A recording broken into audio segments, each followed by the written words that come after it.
नमस्कार दोस्तों, मैं हूं नारायण पटेल आपके अपने चैनल पर। आज हम यहां पर बात करेंगे उत्तर प्रदेश विद्या ज्ञान प्रवेश परीक्षा 2023-24 जो कि क्लास 6 के लिए होती है और ये 18 दिसंबर को पेपर है जिसमें अभिरुचि परीक्षण के 35 प्रश्न आते हैं।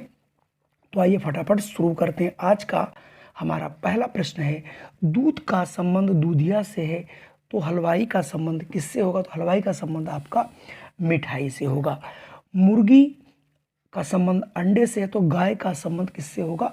बछड़ा से होगा। ये आप बहुत आसानी से लगा सकते हैं। अगला प्रश्न है, बर्फी का जो संबंध दूध से है वही आमलेट का संबंध किससे होगा? तो चूंकि बर्फी जो दूध से बनती है उसे आमलेट जो है अंडे से बनता है। अगला है, निम्न में से अभाज्य संख्या कौन सी है? तो अभाज्य संख्याएं वे संख्याएं होती हैं जो स्वयं से विभक्त हो या फिर वो एक से विभक्त हो। तो वो संख्या 3 है जो कि 3 से विभक्त होती है और 1 से, तो इसलिए ये हमारी अभाज्य संख्या है। 8 भी आपकी भाज्य है, 10 भी भाज्य है और 6 भी आपकी भाज्य है। तो इसलिए यहाँ से आंसर तीसरा वाला सही होगा। बात करते हैं 60 और 61 में दिए गए विकल्पों में भिन्न शब्द कौन सा है? भिंडी है, सेब है, बैंगन है, करेला है। तो आप यहाँ पर देख रहे होंगे सेब जो है फल है, बाकी सभी सब्जियां हैं, इसलिए ये सबसे अलग है। आलू है, अंगूर है, खरबूजा है, केला है। इनमें कौन सा अलग है? आप यहाँ पे देख रहे होंगे कि जो आपका आलू है वो सब्जी है, बाकी ये तीनों क्या है? आपके फल हैं, इसलिए ये अलग है। अगला पूछ रहा, दी गई आकृति में कुल कितने आयत हैं? आयत क्या होता है? जिसकी लंबाई और ये चौड़ाई अलग अलग रहती है। ये लंबाई इसके बराबर, ये चौड़ाई इसके बराबर, ठीक है। तो इसमें देखिए पहली हम ये पहला तो एक ये देखिए आयत बनता हुआ नजर आ रहा, दूसरा आयत ये और ये, कुल मिला के 2 आयत यहाँ से बन गए। अब आप लंबाई की ओर ले लेते हैं, जैसे ये देखिए 1 और 1 2, इसके अलावा और कोई नहीं बन रहा है, तो इसलिए यहाँ पे 4 आयत यहाँ पर आपको बनते हुए दिखाई दे रहे हैं जो कि मैंने आपको बताया।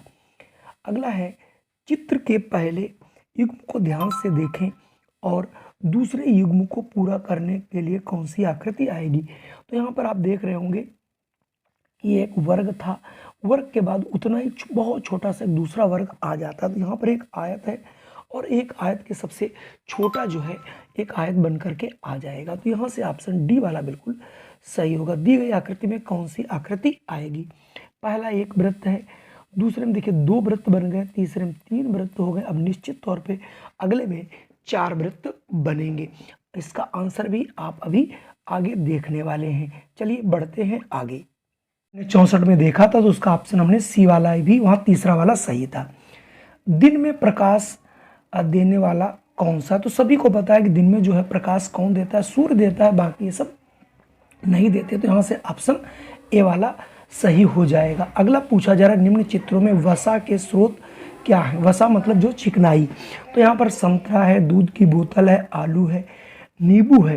तो 66 में आप जो देखेंगे जो दूध होता है उससे आपको वसा की मात्रा मिलती है। तो दूसरा वाला ऑप्शन सही होगा। दूसरा किसमें? बी में है, तो यहाँ से ऑप्शन बी आपका सही हो जाएगा। अगर हम बात करेंगे 67 की, तो 67 में कौन सा आपका आंसर मिलेगा?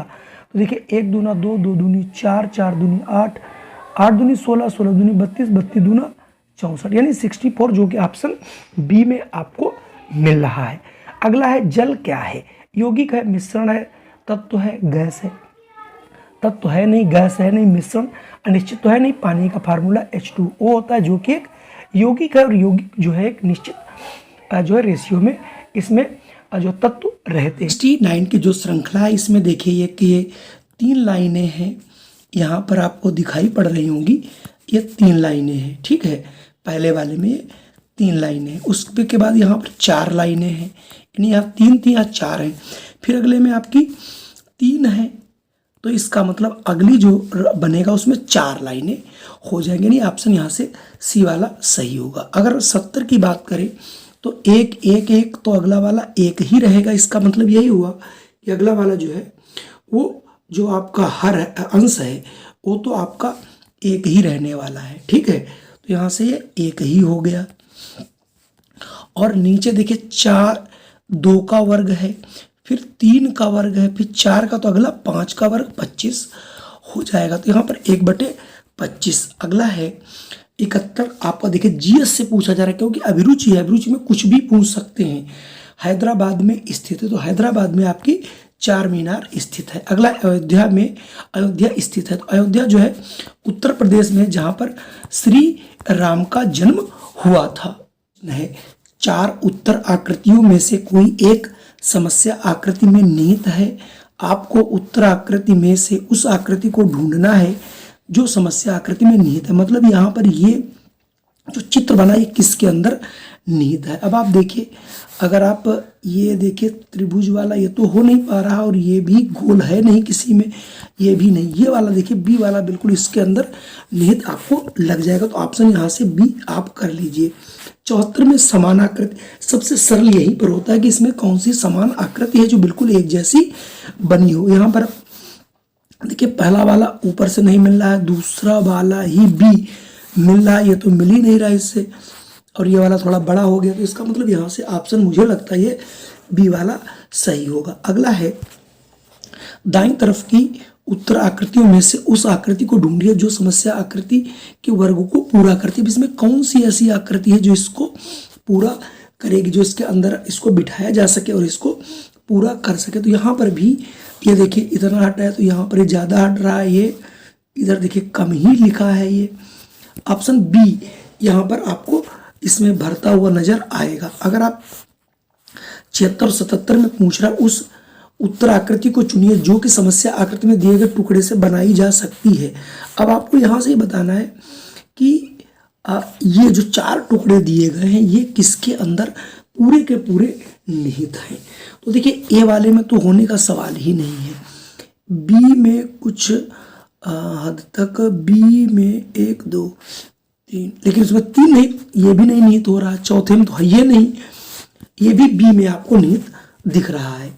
अगर आप 77 में देखें तो 77 में ये 5 है आकृतियाँ, 5 किस में होंगी। तो देखिए पहले में एक ये हो जाएगी, ये लेकिन ये देखिए छोटे नहीं, इसमें ये भी नहीं है, और ये दूसरे में भी निहित नहीं है, और देखिए तीसरे में तो हो ही नहीं सकता, अगर चौथा ही होगा। फिर इसका मतलब यही हुआ, देखिए दोनों आकृतियाँ ये आ गई, ये देखिए इधर आ गया एक, और एक ये वाला इधर आ गया और ये वाला यहाँ आ गया।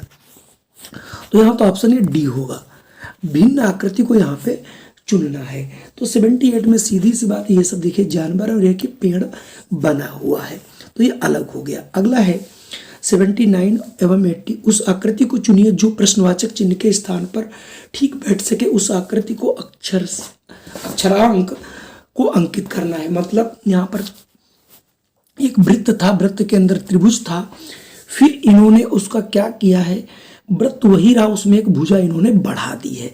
तो 79 में आप लोग भी ये समझ लीजिए कि यहाँ पर 5 है, तो आपकी 6 वृत्त के अंदर हो जाएगा, तो वही आंसर मिलेगा। चलिए मैं अगले पेज पे बढ़ते हैं और आपको उसे दिखाते हैं। जैसा कि मैंने बताया था वृत्त के अंदर षष्ठभुज होगा, 6 भुजाएं होगी। देखिए डी वाला आपका आंसर सही होगा। अगर बात 80 की करें तो 80 में आपको यहाँ से दिखाई पड़ रहा होगा, ये देखिए एक दूसरे का ये स्थान भी चेंज कर रहे हैं और वो आपस में घूम भी जा रहे हैं। यहाँ पर इसको देखेंगे, ये देखिए ये यहाँ आ गया है, ये चित्र यहाँ आके पलट गया है।